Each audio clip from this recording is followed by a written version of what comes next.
Now, Ian Darke caused a bit of a stir on yesterday's show. Now, he wasn't even on the show, might I add, but he put together his worst Premier League 11 of the season. And Craig and Dan questioned a couple of the decisions, namely Kepa as the goalkeeper and N'Golo Kanté being in there. Ian, you are here tonight. We're going to give you the chance to defend your decisions. Well, they've stuck this label on it. I mean, I was asked to write this column, the best 11 and a worst 11 of the season. But it wasn't really a worst 11. It was most disappointing 11. But, hey, look, that's the shorthand they've put on it. And we all work in the media. And it's all a bit of fun and a debate. Yeah, of course, I wouldn't expect everybody to agree with those selections. You could have picked probably half the Norwich and half the Watford teams, and maybe a couple of Burnley players as well from the relegated teams. The way I kind of approached that was the level of expectation surrounding some of those players in that team. They're obviously good players, they've proved it, but for various reasons, in Conte's case, it was a series of injuries. They were not able to deliver what most people expected, so hence that lineup. But I'm standing by to get a fusillade of... Who wants to go first? Go on, Stevie. You know, I absolutely have a lot of sympathy with Ian, because one of my pet hates when we do the show is when we're asked to do the worst 11 or the worst of this and the worst of that. It's horrible. Mm-hmm. And so I 100% agree with Ian that it should be the most disappointing. Right. However, saying that, I think he's a little harsh on Kepa, because there's no way Kepa was going to be getting a game. Every other one, Ian, I 100% agree with you. I don't agree on the Kepa one, though, because he was never going to put the gloves on. Ian, why is Kepa in there? Stevie, I was thinking through all the Premier League goalkeepers, and I couldn't really think of one who'd had an awful season. A lot of them had very good seasons. So, yeah, I mean, that is harsh because he hardly played, but there was that incident in the League Cup final when he was brought on as the so-called penalty specialist to save the penalties. He didn't save any, and then he missed his own kick, and, of course, it cost Chelsea and Liverpool won. But, yeah, I'm accepting. Look, a couple of those are on the harsh side. You will notice there are 6 Manchester United players there. I don't make any apologies for that. They were that bad.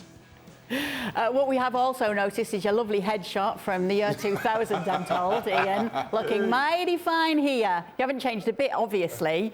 Don, what do you think of his worst 11? I mean, N'Golo Kante's got to be devastated. He's hardly played. I mean, he's got to be absolutely gutted he's in there. And I can think of one goalkeeper that's been worse than Kepa. Tim Krul at Norwich is an absolute shocker of a season. Stand correct. Thank you.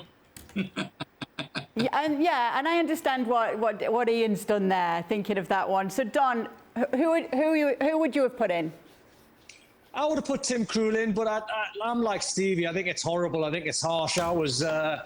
I was involved many years ago, and West Ham sort of done a forum of their worst players of the season, and I was in it, and I was devastated at the end of the season. I was gutted because I'd ruptured my ACL, and they'd always hardly played, and when he come back, he never really played. He was on the bench trying to get on. So it's a horrible list. So I'm like Stevie. I feel a little bit of sympathy for Ian. I really do. But Kepa, Kante. Not having it. Let me throw one in there for the goalkeeper. What about Bernd Leno? At least Kepa started this season as a number 2. We knew he was going to be number 2. Bernd Leno started as Arsenal's number 1. Lost his place to an outstanding Ramsdale, admittedly. But I'm in agreement with everybody. These are difficult lists to make because if you're that bad, you should be dropped.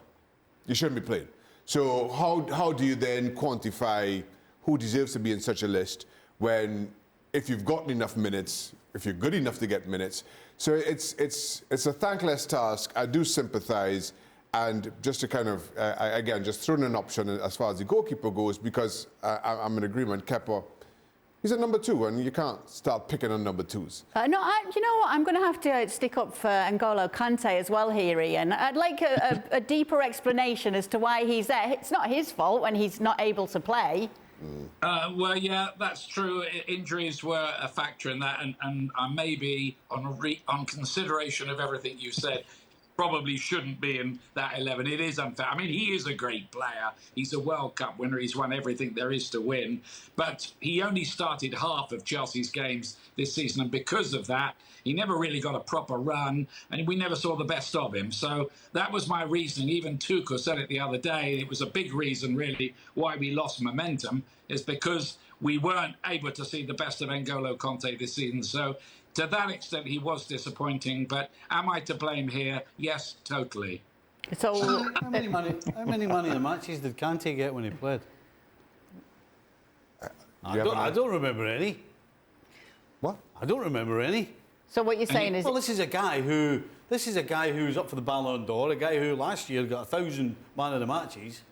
OK, he's played half a season, but I don't remember him being man of the match. So did you expect more from him this season? Absolutely, which is what his list is all about. All right.